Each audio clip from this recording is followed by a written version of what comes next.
There is a moment that decides the trajectory of a human life. It does not arrive with thunder. It does not announce itself. It arrives quietly. You are alone.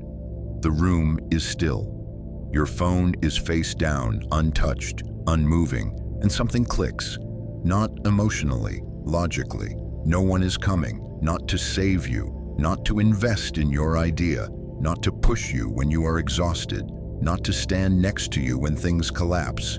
If you fail, you will fail alone. If you succeed, it will not be because anyone carried you. This realization destroys most people. For them, it feels like abandonment, like proof that they are unimportant, like confirmation that life is unfair and rigged. They respond the same way every time. They sink. They tell themselves they are unlucky. They externalize blame. They search for meaning in sympathy. They wait. Waiting becomes their identity. But for a small minority, this moment does something else. It hardens. If you are still here reading this, you already know which category you fall into. You felt this moment before you had language for it. You felt it when you realized your ambition made people uncomfortable, when your discipline isolated you, when your hunger was met with jokes, silence, or passive resistance. You learned early that the people around you could tolerate your existence, but not your ascent. So you stopped talking, or you tried harder to explain. Both failed, and now you are here, standing at the edge of a truth most people never confront. You are on your own. This is not a tragedy. It is a sorting mechanism. The world does not reward potential. It filters for resilience. Support is not distributed fairly. It is distributed conditionally, and conditions change. The first illusion you must destroy is the belief that support is normal, deserved, or necessary. It is not. Support is a luxury granted to those who already appear safe, predictable, and aligned with the group.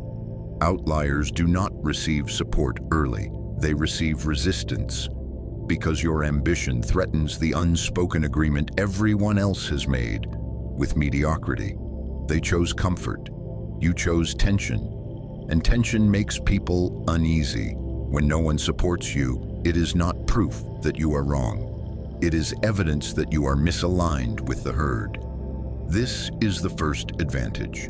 Most people mistake isolation for rejection. In reality, it is a signal that you are diverging from the average. The herd protects sameness, not excellence. So when the room goes silent, when the messages stop, when encouragement disappears, this is not abandonment. It is separation. Nature separates aggressively. The weak are grouped. The strong are tested alone. Every individual who later shaped reality passed through this phase unnoticed, unsupported, and doubted. Not because they lacked value, but because value is invisible before it is undeniable. The mistake most people make at this stage is psychological collapse. They turn inward and ask, "What's wrong with me?"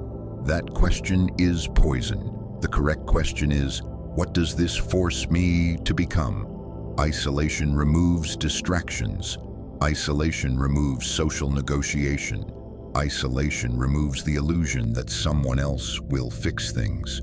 You are left with only one asset, your capacity. No allies means no buffers. No buffers means no delay between action and consequence.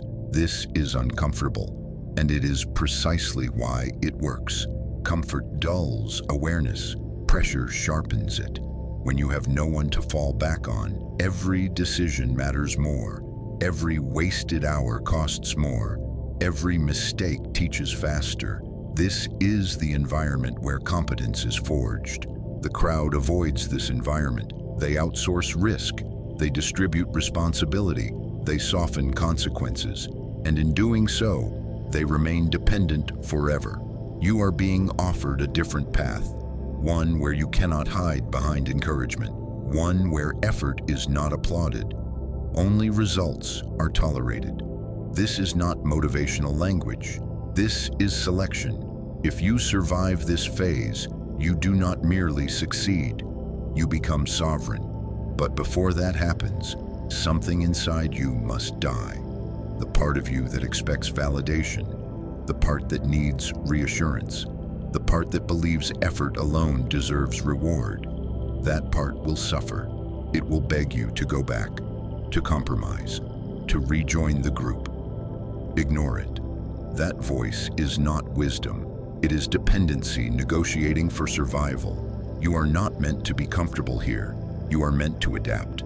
And adaptation begins when you stop asking who will help you and start asking what must be built.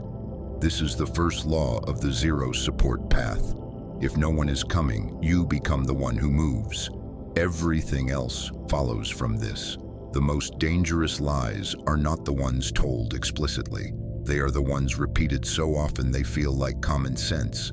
Support is good. Teamwork is necessary. No one succeeds alone. These ideas are drilled into you early, not because they are true, but because they produce compliant citizens. A dependent population is predictable. A self-reliant individual is uncontrollable. From childhood, you are trained to associate progress with permission. Group projects, committees, consensus. You learn to wait your turn. You learn to dilute your ideas so they fit inside the comfort level of others. By the time you are an adult, the conditioning is complete. You do not ask, "What can I build?" You ask, "Who can help me?" That single question determines whether you remain average or become dangerous. Support is never neutral. Every form of assistance creates leverage for the helper. Money buys influence. Emotional support buys access. Advice buys authority. The moment you rely on someone else, you introduce a variable you cannot control. And humans are unstable variables. They change their minds. They get tired. They become jealous. They panic when risk increases. Yet most people build their entire future on the assumption that others will remain consistent. That assumption is naive. When support is present, it feels warm. When it disappears, it feels like betrayal. But there was no betrayal. There was only a misunderstanding. Support was never unconditional. It was always contingent on comfort, alignment, and perceived safety. The moment your ambition threatens the group's stability, support evaporates. This is why your early efforts are ignored or dismissed. You are not failing, you are being filtered. History confirms this pattern without exception. Individuals who relied on borrowed power were either controlled by it or destroyed by its withdrawal. Those who built power internally could not be dislodged. The mistake is not seeking collaboration later. The mistake is needing it early. Early reliance cripples development. When someone solves your problems for you, you do not grow. When someone cushions your failures, you do not adapt. Support interrupts feedback. And feedback is the only teacher that cannot be deceived. Consider this carefully. If someone gives you money, you are now accountable to their fear. If someone promotes you, you are now limited by their perception. If someone emotionally anchors you, they can destabilize you by leaving. What you call support often becomes a governor on your potential. This is why people who receive early help plateau. They never build the internal systems required for independence. They collapse the moment the environment turns hostile. The zero support individual has no such weakness. They are not protected, but they are prepared. This is why the unsupported path produces disproportionate outcomes, not because it is fair, but because it is efficient. When no one is helping you, you are forced to confront reality directly. No comforting narratives, no excuses disguised as explanations, only action and consequence. This is where competence emerges. Most people confuse support with progress. They think encouragement equals momentum. It does not. Encouragement feels good, but it does not build capacity. Pressure builds capacity. Isolation creates pressure, and pressure reveals who you are willing to become. This is the second law of the zero support path. Anything you depend on can be used to control you. So you remove dependencies, not emotionally, strategically. You stop explaining your vision to people who benefit from misunderstanding it. You stop seeking validation from those invested in your stagnation. You stop asking permission to pursue outcomes that threaten comfort. You accept that no one owes you belief, and in doing so, you free yourself from needing it. At this stage, loneliness intensifies. The mind interprets independence as danger. Biology resists isolation because isolation once meant death. Your nervous system does not know the difference between a social threat and a physical one, so it protests. It generates anxiety, self-doubt, cravings for reassurance.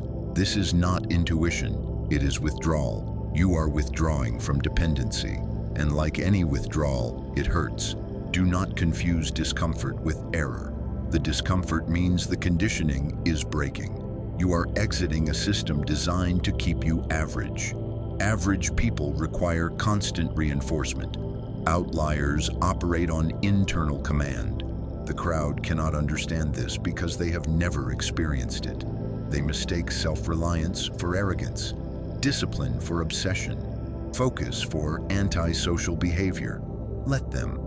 Their interpretation is irrelevant.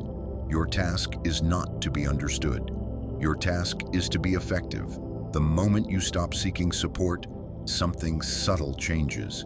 Your decisions sharpen, your tolerance for nonsense collapses. Your time becomes expensive.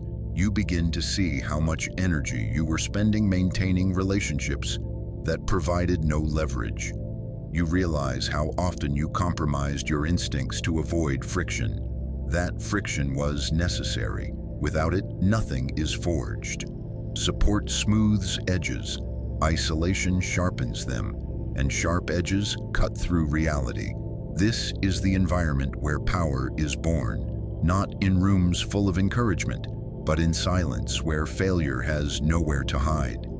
There is a phase every self-made individual reaches that feels like free fall. Not dramatic collapse, not visible failure, but a quiet reckoning. You take inventory, your bank account, your skills, your contacts, your leverage, and for the first time, you see the truth without distortion. There is no external foundation beneath you, no hidden safety net, no secret ally waiting to step in, no institution that will absorb the impact if you miscalculate. This is the 0 point. The 0 point is psychological nakedness. Most people encounter it once and retreat permanently. They rush back to familiarity. They accept smaller lives. They trade ambition for stability, because standing at the 0 point forces a choice. Depend or rule yourself. The 0 point is terrifying because it exposes a fact modern culture works hard to conceal. No one is responsible for you, not your parents, not society, not your past. Responsibility is total. This level of responsibility feels unbearable to the unprepared mind because it removes every excuse. At the 0 point, there is no one to blame, no one to impress, no one to negotiate with, only consequences. This is where sovereignty is born. Sovereignty does not mean control over others. It means command over self. Most people have never experienced it. They live in a constant state of psychological tenancy, occupying identities, beliefs, and routines built by others. At the 0 point, tenancy ends. You are forced to build internal structure or collapse into chaos. There is no middle ground.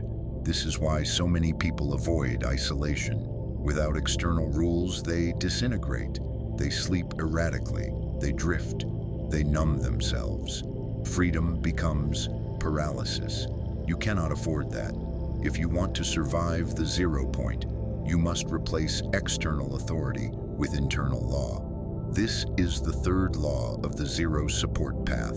Structure must come from within, or entropy will take over. When no one is watching, discipline becomes real. When no one is paying you, motivation must be engineered. When no one cares, meaning must be constructed.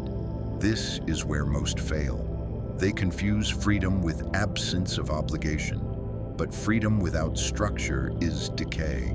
Sovereignty requires rules. Rules you do not negotiate with when tired. Rules you do not soften when emotional. You become both ruler and subject. This creates psychological friction. One part of you wants comfort, another demands progress. This internal conflict is unavoidable. Those who fail allow comfort to win. Those who succeed learn to command themselves. The self must be divided. There is the part that feels, and the part that decides. The deciding part must dominate, not through cruelty, but through consistency. Every morning becomes a test of authority. If you obey the first impulse, to sleep longer, to delay, to avoid, you signal weakness to your own nervous system. Weak leadership invites rebellion. But if you act despite resistance, something shifts. Your subconscious begins to recognize command. Confidence is not belief in success. Confidence is belief in obedience to yourself. At the 0 point, you stop seeking motivation. Motivation is unreliable. You build protocol. A protocol is not a list of intentions, it is law. When the alarm rings, you move. When the work block begins, you focus. When fatigue appears, you continue, not heroically, mechanically. This is how internal sovereignty is established. The mind learns who is in charge. Over time, resistance decreases, not because the work becomes easier, but because negotiation ends. The 0 point also strips identity. Without social reinforcement, you can no longer hide behind labels. No one is calling you talented. No one is calling you potential. No one is calling you special. This is brutal and necessary. You are reduced to output. What you do, not who you think you are, defines you. This forces humility of a rare kind, not performative humility, functional humility. You learn faster because your ego is no longer protected. Mistakes are no longer threats to identity. They are information. Isolation removes performance. You no longer act for approval. You act for progress. This is the shift that changes everything. At the 0 point, your relationship with time changes. Wasted hours become painful. Distractions lose their appeal because time is no longer buffered by social obligations. Every minute belongs to you, and every minute wasted is your own theft. You begin to feel a low-level urgency at all times, not panic, pressure. This pressure is productive. It compresses effort.